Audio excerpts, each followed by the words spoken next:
14 желтоқсанда Ридзерде бастауыш мектептің және 5-ші сынып оқушыларына кезекші сыныптар ашылады. 6-шы сынып және одан жоғары сынып оқушылары қашықтықтан білім алуды жалғастырады. Тиісті қаулыға 10 желтоқсанда қаланың бас мемлекеттік санитарлық дәрігері Гүлмира Мырзағараева қолын қойды. Құжат күшіне 14 желтоқсанда енеді. Сол күні ата-аналардың өтініштері бойынша балалар парталарына жайғаса алады. 14 желтоқсанда Ридзер қаласының білім беру мекемелерінің оқушыларының арасында коронавирус инфекциясымен науқастанудың алдын алу жөніндегі әрі қарайғы шаралары туралы жаңа қаулы күшіне енеді. Білім беру нысандары тек онлайн режимде жұмыс істеген 18 қарашада шыққан одан бұрынғы қаулы алынды. Осылайша 14 желтоқсаннан бастап ата-аналардың өтініштері бойынша кезекші топтарда білім алу қайта жандандырылады. Әзірше сөз тек бастауыш мектеп пен 5-ші сыныптар жайлы жүруде. Қалалық санитарлық эпидемиологиялық бақылау басқармасының мәліметтеріне сай, Ридзер аумағында коронавирус инфекциясы бойынша ахуалдың жақсару тенденциясы байқалады. Осыған орай, қала басшылығымен оқу процесін мектеп қабырғасында жаңғырту шешімі қабылданып отыр.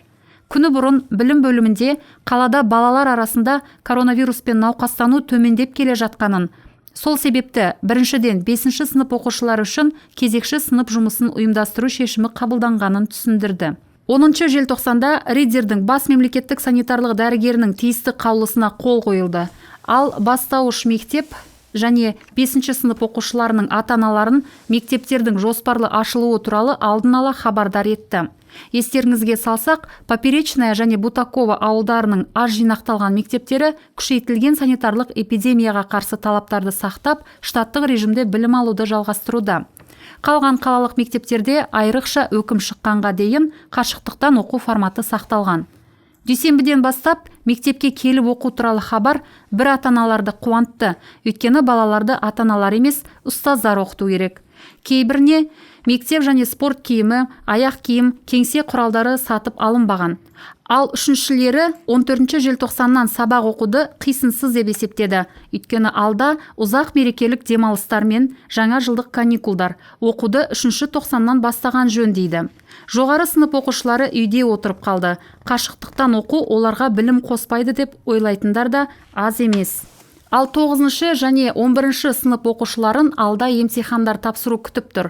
Көп ата-аналар әлеуметтік желілерде өз үрейлерінде білдіруде. Мектепте балалар қауіпті инфекцияны жұқтырып, үйге әкелуі мүмкін. Әйтсе де шешім қабылданды, қаулыға қол қойылды. Дүйсенбіде 14 желтоқсанда 1-ші, 2-ші, 3-ші, 4-ші және 5-ші сынып оқушылары ата-аналардың өтініштері бойынша кезекші сыныптарда оқуды жалғастырады.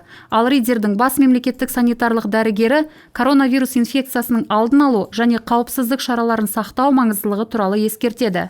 Гүлмира Мырзағараеваның айтуынша, бұл мектептердің тұрақты қызмет етулері үшін және жалпы қала тіршілігі үшін қажет. Бүгіндері Ридзерде коронавирус инфекциясы санитарлық эпидемиологиялық ахуал жақсарып келеді. Айтарлықтай жеңілдетулерді бизнес көріп отыр. Енді мектептер де есіктерін ашуға дайын.